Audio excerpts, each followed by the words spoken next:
Good evening. My name is Dr. David Doman, and welcome to another edition of Housecall. What's new with the Montgomery County Medical Society? Find out more right now.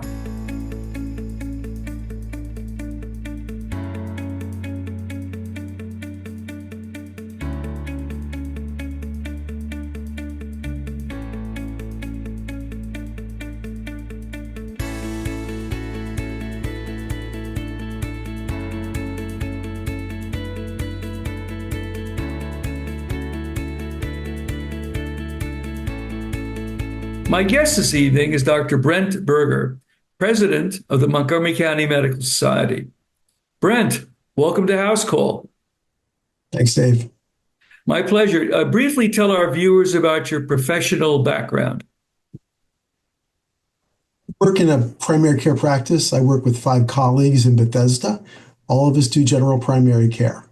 I am from the area. I grew up in Silver Spring, went to local schools, and finished up my training at the Washington Hospital Center, and then started working in the community where I've been ever since. Very nice. And tell us about how you worked your way through the Montgomery County Medical Society to ultimately become president. With many organizations, if you miss a meeting, they push you up the ladder. So there was some of that. But I became interested in public health before the pandemic. I thought it was important that I represent the society on the county's Commission on Health, where I still serve. And then, of course, everything happened with the pandemic, and public health became much more important to all of us. So I still consider that Commission on Health experience to be very important. As I guess I got more involved, people saw opportunities for me to take on further leadership, and that culminated this year with my election as president. Now, I'm sure many of our viewers need some explanation. What is the difference between the Montgomery County Medical Society and MedCI, the Maryland State Medical Society? So Montgomery County has one of the largest, if not the largest, component society. Each of the large counties has their own society, and together, along with other counties, create MedCI, the State Medical Society. So we serve as a representative of our physicians and our patients to the state at statewide meetings and organizational opportunities. And give the viewers a sense of the size of the Montgomery County Medical Society membership. How many physicians participate?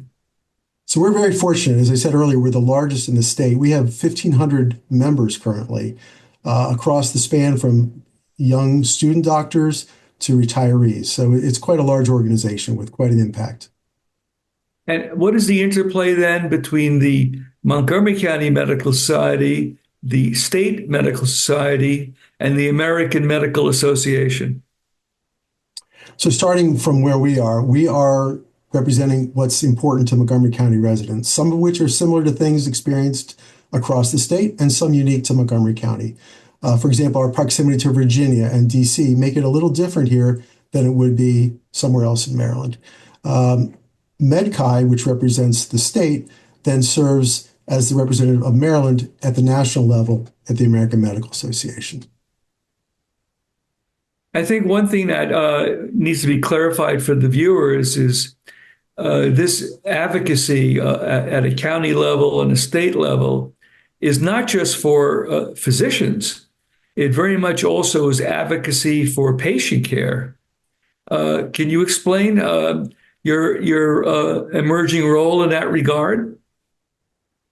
That's a great question, and one in which we need to do much more.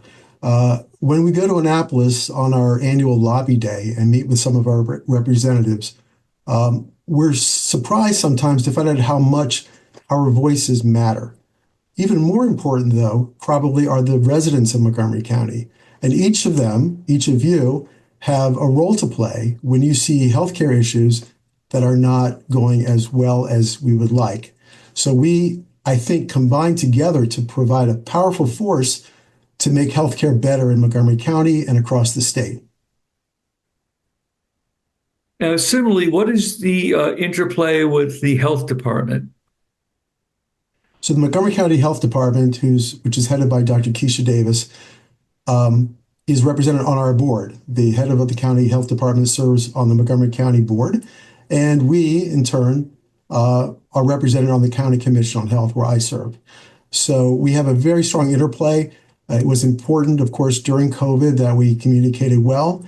We also make sure we promote the county health priorities and also the programs available to our patients that are made known to us through the public health office. So we have a lot of interactions. It's very important that we know the full scope of opportunities available to our patients in the county. Now, you mentioned Annapolis and our legislative gathering, I guess you could call it, every at the beginning of every year. It's coming up in a few weeks. So, what has been the legislative wish list, so to speak, at the county and state level? What issues are of importance to the physician community and the general public at large? Important things is access to quality care. So we want to make sure that there are enough physicians in Maryland to provide that care. We also want to protect the relationship between physicians and other providers to make sure that physicians are at the top of the list, to make sure that our experience and our leadership of the team is available. And as usual, we're looking to make sure that the liability situation doesn't change to make practice less advantageous to doctors. Maryland is in a unique position. We have a very unusual, somewhat experimental model for healthcare delivery through our hospitals. And one of our priorities is to make sure that patients' needs and patient care is protected as this model is expanded. Well, you gave a very important and complex reply, so we're going to drill down a little deeper. Let's start off by saying the patients waiting to see physicians, whether it's primary care or specialty care. That is unfortunately a growing trend in Maryland. What is the take from the medical society standpoint? Why is it getting harder and harder to get a doctor's appointment? That is a great question. I have looked at this from many different angles, and I frankly can only see it through my own lens, and those are the people with whom I speak. However, we did recently do in Montgomery County a workforce survey, and we sampled opinions from 30 different doctors in the county, and we found that indeed the impression people have that the waiting times are long is true. Months to get appointments sometimes for specialists. Some of this is because doctors have retired and we have not been able to replace them. Here in our office, one of my colleagues retired recently, and it took well over a year to find someone to take his space. This is not unique. Part of it is because we're in competition with nearby jurisdictions I mentioned earlier. If someone wants to live in Maryland but work in Virginia, it may be more attractive for them to work there. So we face a real workforce shortage. It's also become more difficult to operate a practice. As you probably know, a lot of people prefer to work from home. It's very difficult to have office staff working from home when you operate a medical practice. So finding good staff is another piece of the puzzle that is difficult for doctors sometimes to provide. You mentioned the scenario where a doctor may reside in Maryland but work in another jurisdiction, such as Northern Virginia. Is that because of a difference in compensation? Certainly one of the factors. We found that the physician specialists with whom I speak, because I am a primary care doctor, I talk to specialists all the time, have said it was difficult to recruit people to their practice when they could go across the river and make substantially more for their first contract and advance from there.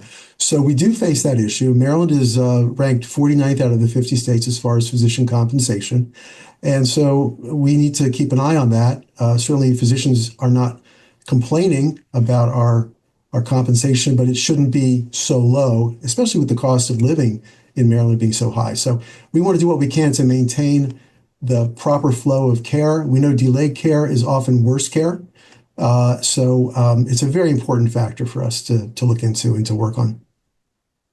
Do you know if at the state level, MedChi is now reaching out to Governor Moore to look into this emerging issue of poor reimbursement in the state.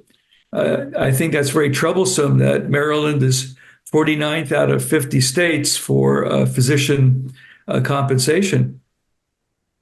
I would agree with you that that's one piece of the puzzle, which is limiting access to quality care.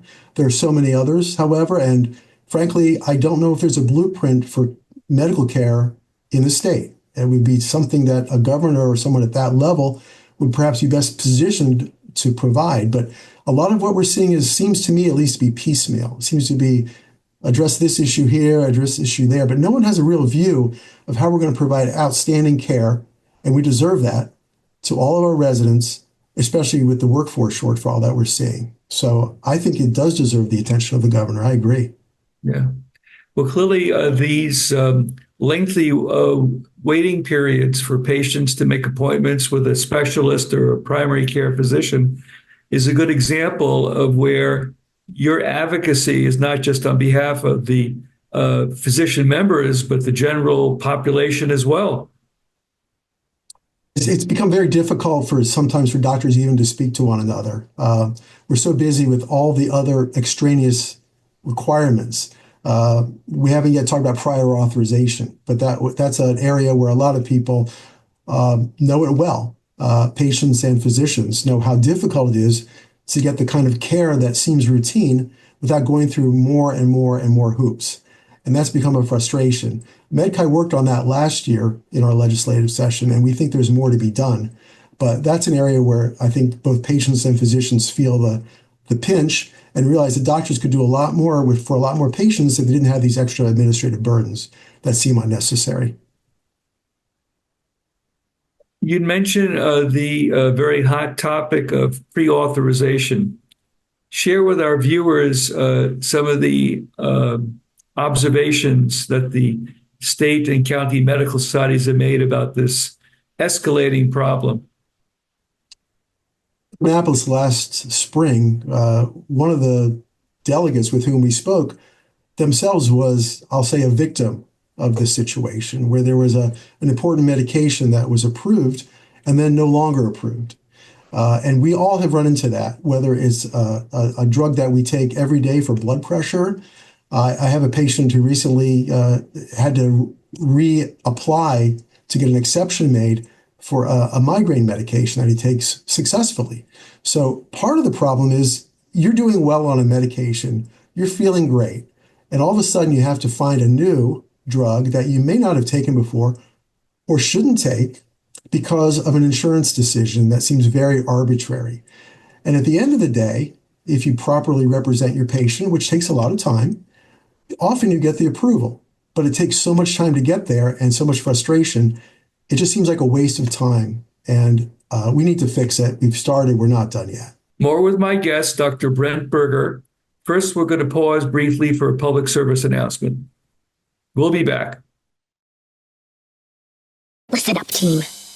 When I look around this room, I see a fighting team of brave antibodies. But the flu is coming in strong, so I won't sugarcoat it. I need each one of you on your A game. The good news is, Anthony, the human body we've been tasked to protect, just got his flu shot, which supplied us with brand new gear to defend against the flu. That's right, we've upgraded our game with this new equipment. They give you a little extra boost. So let's go fight for Anthony, for his mom, his co-workers, that nice lady Patricia that lives down the street with the cute dog. In the face of viral adversity, we make Anthony thrive so he can protect himself and the people he loves most. Are you with me? Yeah! Let's work as a team to defend against the flu. Gear up with a flu shot to help protect others and reduce your risk of being sick or hospitalized with the flu. Learn more at getmyflushot.org. We're back. My guest this evening is Dr. Brent Berger, president of the Montgomery County Medical Society. Brent, you've been in practice for many years, decades in Montgomery County. What do you sense is the escalating administrative burdens of private practice in Montgomery County? There are many. The first thing is you have to make sure that you have a proper work environment. You have to have staff, you have to have equipment, You have to have up-to-date information available. Patients are very smart these days. They get information from all kinds of sources, and you have to be prepared to carry that information with you as well as to synthesize it into what you want to tell the patient. So I think there's a lot of things that go into running a proper medical practice, but most importantly, you have to establish the trust of the patient. I understand that there's been some escalating issues for physicians getting compensated for hospital care. What exactly is the problem there? Uh, From what I understand, hospitals have made a budgetary decision to cut back on some of the services that are offered. As a result, many surgeons in particular are not welcome in the hospitals, and so therefore they're taking their care elsewhere. As I said earlier, Maryland has a very unique payer situation through the federal government where the dollars are distributed with a model called the total cost of care model. This is going to change next year into something called the AHEAD model, and other states may adopt what we've started here. The problem with it is the model may not work very well, and we're just kind of tweaking it here and there, but there's may need to be a major overhaul because what's happening is hospitals aren't able to offer the services or the care that we're used to having. I have a patient who was told his surgery should be done in Northern Virginia because the surgeon wanted to work there, even though the surgeon's office is in Maryland, because he thought the equipment and the nursing staff and the postoperative care was superior to that in Montgomery County. We can't have that for our residents. As you said during the first segment, we really need more of a comprehensive approach for healthcare in Maryland in general.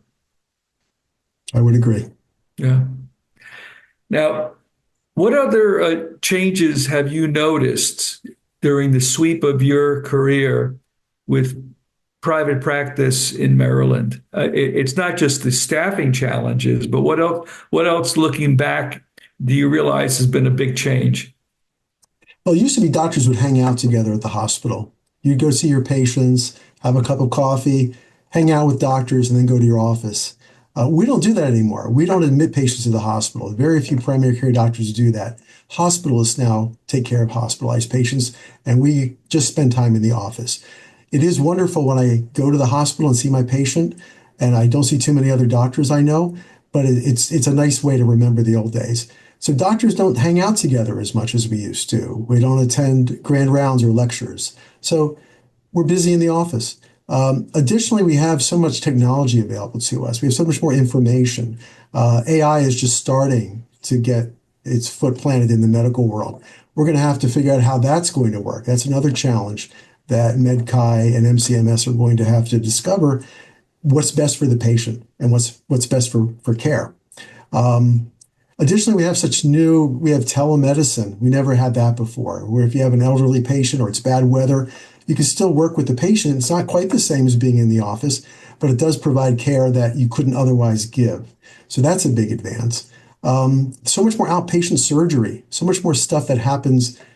People go home after a day of joint replacements. This was so different years ago, and it wasn't that many years ago. So there have been huge advantages, huge opportunities for patients to get excellent care, but also some challenges. Again, communication skills. When you're a primary care doctor, you rely on your specialists. You get on the phone, talk to them. It's very hard to get through on the phone. I know a lot of different music I hear when I call various places. Let's transition to electronic medical records. Both of us started out using old-fashioned paper charts, and then we embraced the technology, electronic medical records. Share with our viewers the challenges and triumphs of embracing that technology. So electronic health records have allowed people to read the handwriting of the doctor. That's a huge advance because that was a challenge. And to your viewers, there's no course in medical school about writing illegibly. This was just something that probably happened in a hurry. So now you can read everybody's notes. Part of the problem, though, is there's too much in there. If you read a note from a specialist, oftentimes there's very little real information, and much of it is just filler, maybe notes from previous visits that automatically get into the chart to provide the full view. So you've got to work on decoding the information. Additionally, different offices don't work with the same electronic health records. So if you work with a company that uses Athena like we do, and another group uses Epic, they don't talk to one another. So it's basically starting from scratch because they don't interact for privacy reasons. So there are a lot of good things, but a lot of challenges that came with that advance. Let's shift gears to an important topic you touched upon in the first segment, which is scope of practice. Would you explain to our viewers what that topic means and why it's important to get it right when we meet with our legislators in Annapolis? So you're a gastroenterologist. If I pretended to know how to do a colonoscopy, that would be a mistake. I don't have the training for that. You do. So if you find people who are in a field of medicine who are offering advice, but it's outside of what they are trained to do, it puts patients at risk. Many people are well-meaning. They are helping. They're offering their best efforts, and many of them are excellent, but they don't have the long-term training that physicians have, the hours of practice, the hours of experience.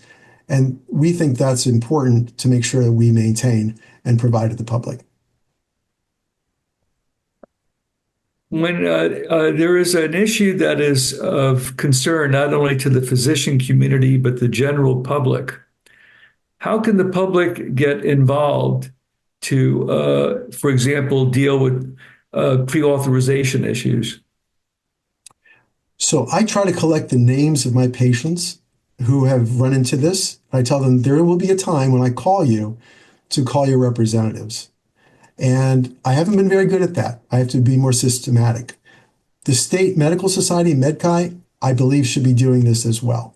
We have room to improve, but our best advocates are our patients. And if you run into a problem right now, even though there may be, we're trying to get something called the Patient Advocacy Network started. It's been a slow start, but we're working on it through Montgomery County Medical Society, and we'll provide our link later. There are opportunities to directly impact what happens because your voices really matter. Now, as an example of advocacy for patients, I understand the Medical Society actually is involved with school health programs, vaccinations, et cetera. Can you amplify further for our viewers what that involves? Sure. So one of my pet projects has been vaccinations throughout my time on the Commission on Health. It's an underprovided area, and we are doing a really good job in Montgomery County. Our vaccination rates are up. I'm not taking credit for that, nor is the Medical Society, but people are much more aware of the need for vaccinations. Think about it. A child gets sick. He's home. He can't learn. Mom, dad, grandmother, granddad now have to come, or they stay home from work and miss work as well. So we need to take care of the little kids so that they can take care of themselves, learn, and not keep other people from doing their important work. So the county has been very strong in immunizations. We will continue to do that. We'll continue to work with our health department. One of the efforts we're trying to get off the ground very soon through the county is a mobile vaccine van, which will go out to communities, maybe which don't have access as much as others to transportation, to provide those vaccines where people are. So that's an exciting thing that I've been involved with, and I'm looking forward to that starting up very soon. Very important public health work, and I agree. As we meet for this interview, as you know, President-elect Trump has nominated Robert F. Kennedy Jr. Potentially to have a cabinet-level position with HHS, Health and Human Services. Has there been any dialogue at a county or state level about what's going to happen if Robert Kennedy Jr. Has a cabinet-level position, given that he is an anti-vaxxer? Great question. We have not had formal conversations on this. I'm hoping that people call on their own physicians for advice on vaccinations rather than rely on someone who's not a physician. I think a lot of people are tired of vaccines, frankly. And to be fair, I think science may have oversold what vaccinations can actually do. They're not going to prevent you from getting sick. They'll prevent you from getting very sick. and as a result, keep people from having to go to the hospital and perhaps even die. So we have to make sure we communicate that carefully. But in that realm, we definitely have a lot to offer everybody in our community regarding vaccinations. And I'm hoping people listen to their doctor and not people they see on TV. What do you foresee as the future of medicine, let's say, looking at a 5 or 10 year timeline from now? Uh, I think we're going to have more and more diagnostic testing that will allow us to capture things that we haven't been able to capture before. Unfortunately, we're going to need people to interpret those tests because information in a vacuum doesn't help patients. Patients now get their lab results before I see them sometimes, and often there's a worry because they see something that's out of the normal range, but it may be something that's not really that important in the big picture. So I think we're going to still need physicians to interpret and give context to all the new information that's coming. But I can foresee a time when patients just drop off a specimen of blood and we get all the information we need from that we could never get before. And then we'll have to manage the care after that. How interesting. Dr. Berger, I want to thank you for a superb interview. My thanks to Dr. Brent Berger for his excellent informative discussion this evening. My thanks to my team at the studio. And then finally, my thanks to you, the viewer, for joining us. If you have any questions, you can reach me at the website listed at the bottom of the screen. As for our next topic, it's going to be a very important one. We'll be discussing hearing loss in terms of diagnostic evaluation and new treatment options. It's going to be an important show. See you then next time for another edition of Housecall. Good evening.